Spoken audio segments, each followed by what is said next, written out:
లక్ష్మీదేవి బాధపడతానమ్మా కొల్లాపురి దేశమల్లి తల్లి గారి గర్భవాసన తపసర పెట్టింది.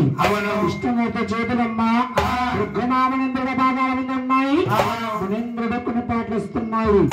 మహావిష్ణువు చూశాడు, మునేంద్ర ఎంత కళ్ళు కావరముతో ఉన్నావు, నన్ను తన్నేసిందే కాకుండా ఆ శేషపాణుల మీద కూర్చొని నిద్రపోతున్నావా?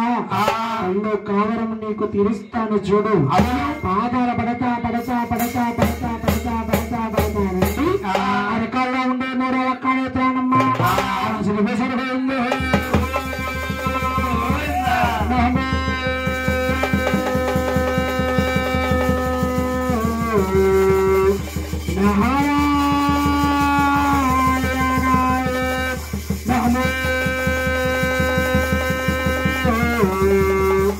लक्ष्मी पतये नमः नमस्ते नमस्ते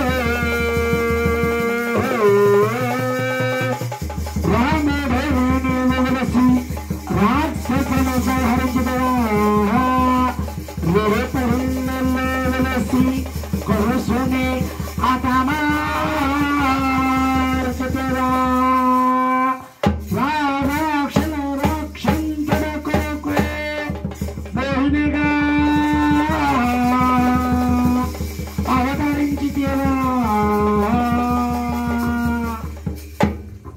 మహానుబాబా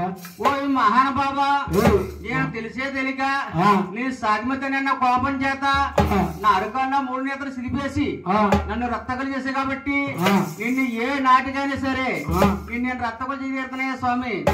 మహావిష్ణు అంటున్నారు మునేంద్ర, తెలిసి చేసినా తెలియక చేసినా తప్ప మునేంద్ర.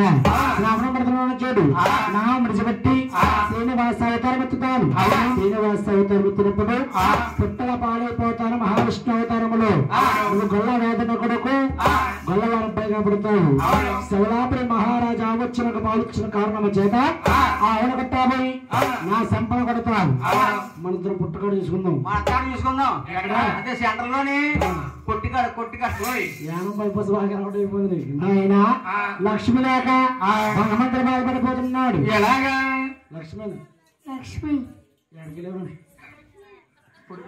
నాయన లక్ష్మి లేక భగవంతుడు బాధపడిపోతున్నాడు. లక్ష్మి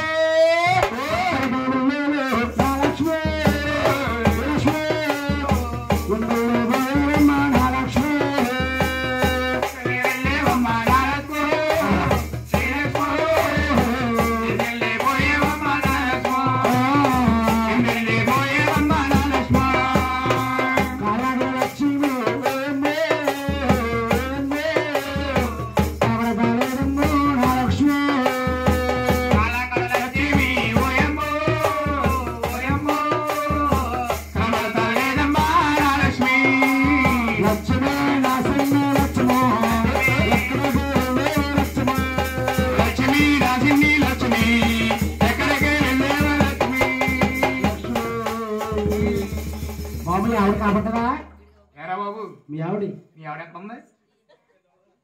అయ్యో పెళ్ళి అంటే అందరూ చెప్తుంది. వెళ్ళి మీ ఆవిడ ఎలా ఉంటుంది? లోపల ఉంది.